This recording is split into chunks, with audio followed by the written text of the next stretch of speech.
Does anybody have a floor speech for Gov? Oh, Silverman or Tyler? Silverman, let's go.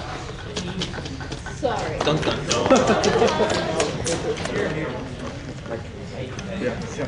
Okay, the first argument which I think I want to make deals with the idea of the First Amendment. And this is basically the idea that once that people initially consented to go into that straw drawing contest, that straw drawing contest then became a manifestation of their political will and their political free speech, and therefore it cannot be infringed for any purpose.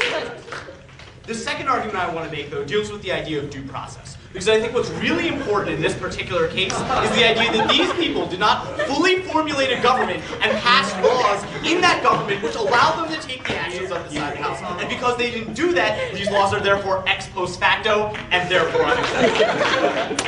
The third argument I want to make, though, deals with the idea of equal protection. And this is basically the idea that, look, even though both people were in equal danger, right, they each had an equal % chance in being eaten, the actual effects on everyone weren't actually equal because some people ended up not getting eaten and other people did get up and eaten. The only way to properly maintain equal protection in this case is to eat 1/4 of each person. Final argument I want to make, and I think the most compelling reason to vote for side government in this round, is that when that cave collapsed, when that cave enclosed them, they had an expectation of privacy within that cave. And as a result, the exclusionary rule should prohibit any prosecution, and therefore you should vote for side.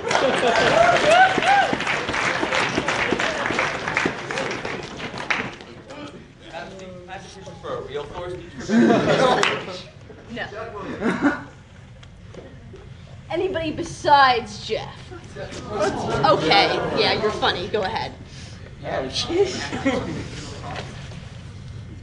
You're not going to give a cross?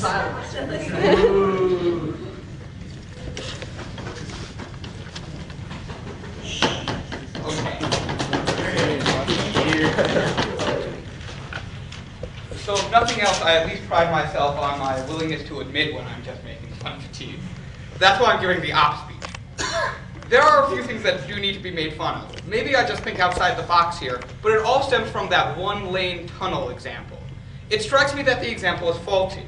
It strikes me that if it's just a one-lane tunnel, you shoot the driver, the car keeps going.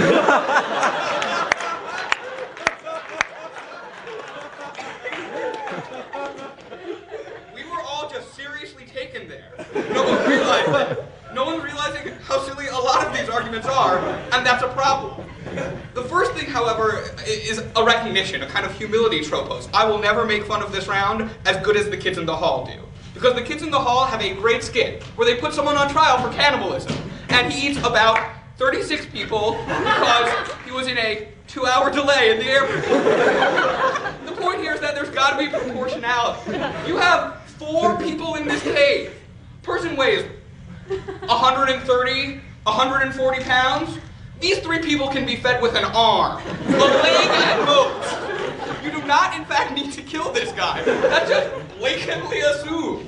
The other argument about these explorers in a cave, I want to make sure I've got construct right. So you've got these 4 explorers who have somehow become trapped in a cave and now need to eat one of the people to survive.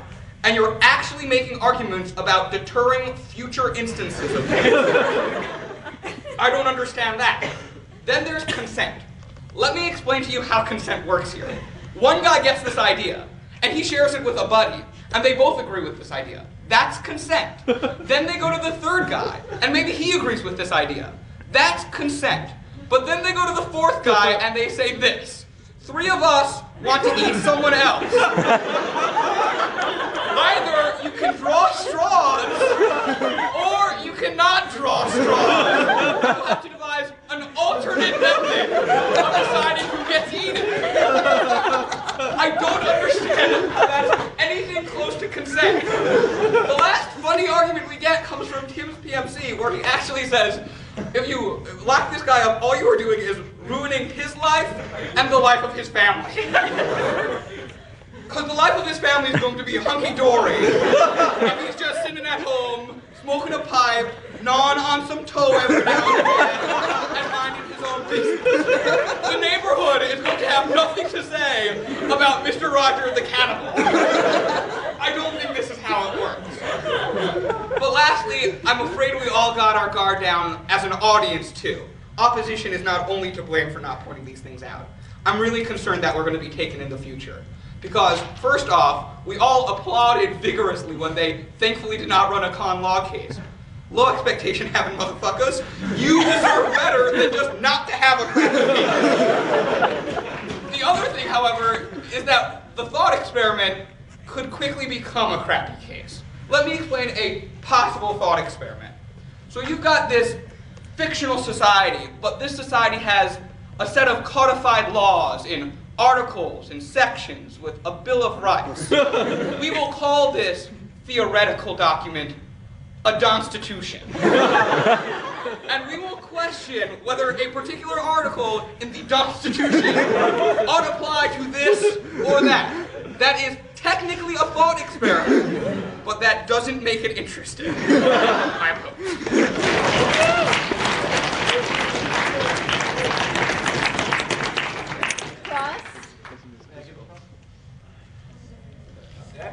Go ahead.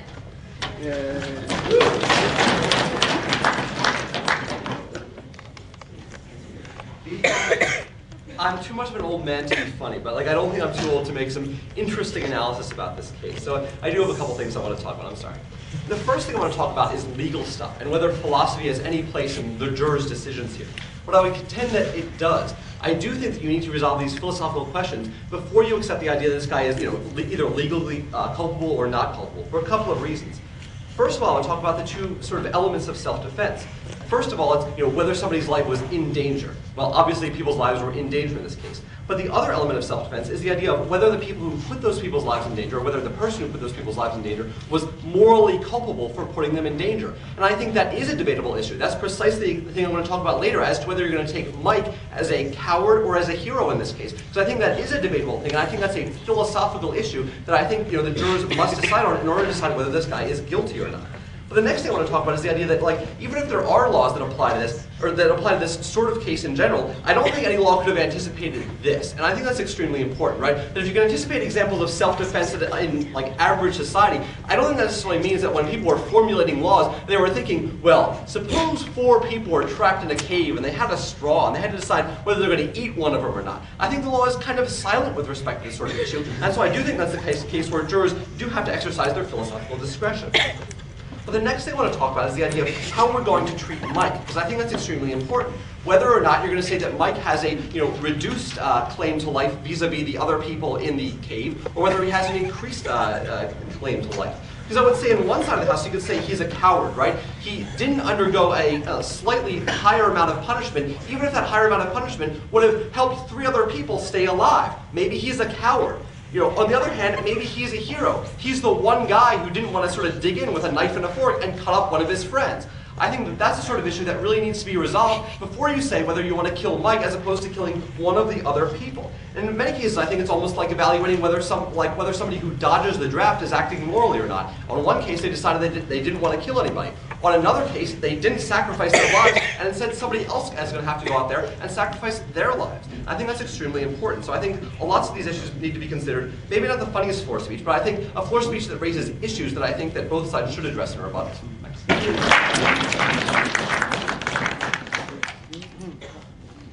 Okay, thanks. I'm just joking. I now call Dave for the Yale A.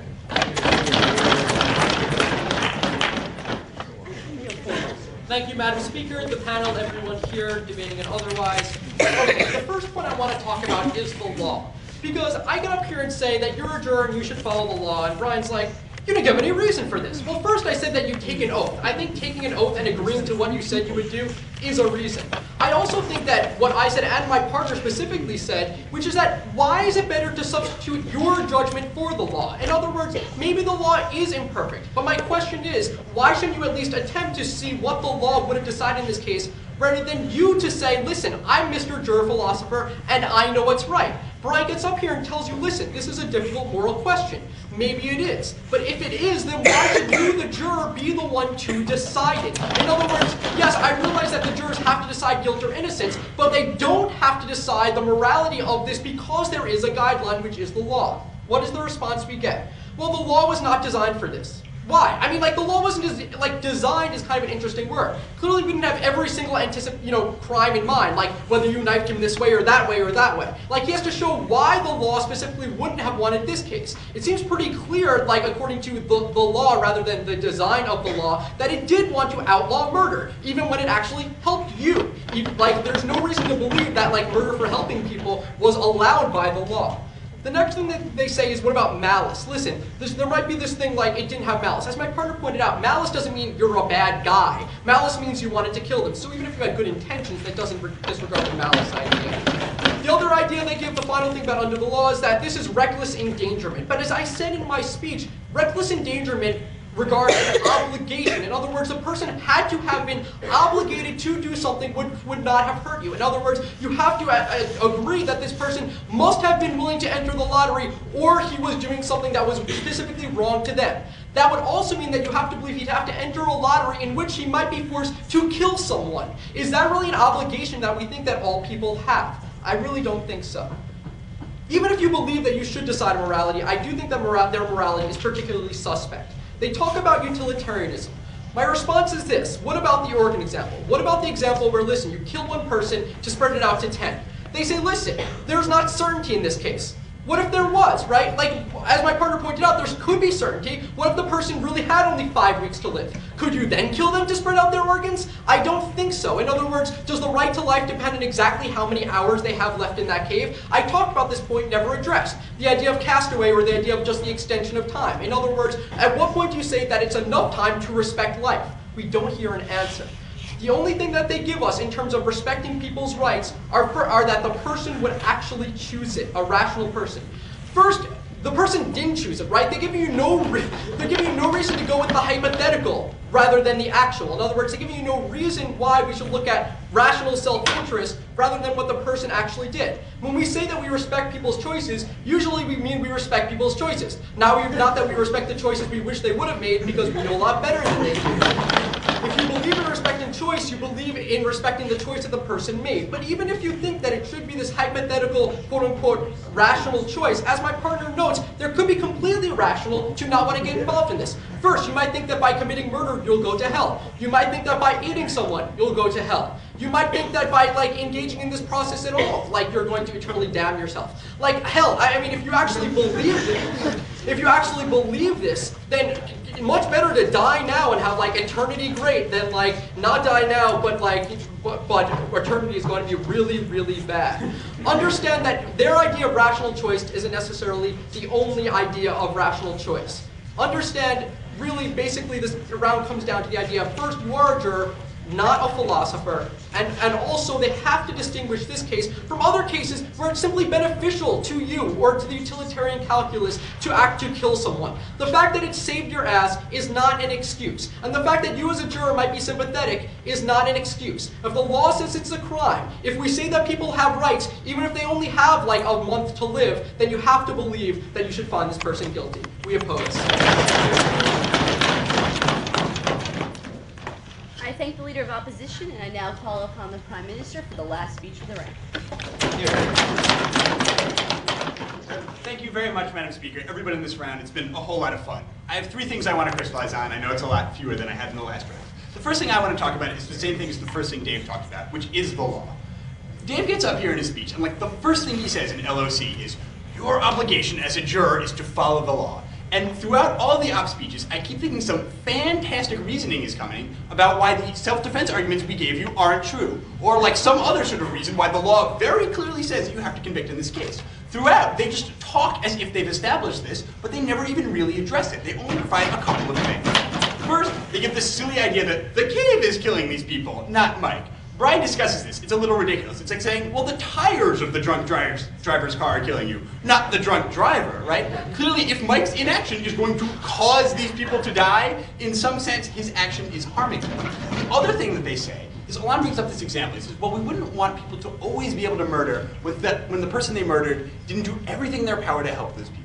And here they're doing something they've done time and again in this round, where they've basically said, one extreme is bad, therefore we ought to go to the other extreme. We think there's some sort of middle ground. No, you're not necessarily obligated to do everything in your power to help people all the time. But sometimes you have to do things that are in your power just not to hurt other people, even if you're not doing so maliciously, right? I can't drive drunk because it might kill other people. That doesn't mean I necessarily have to do everything in my power to protect other people, but it does mean we do have to take some reasonable concern for the lives of others. I can't just do whatever the hell I want if it endangers other people's lives. And if I do that, those people whose lives I'm endangering are perfectly justified in killing me. Again, it's not necessarily the black and white they want to paint it. We think that there's some sort of gray area, but in this case, the gray area flows to go.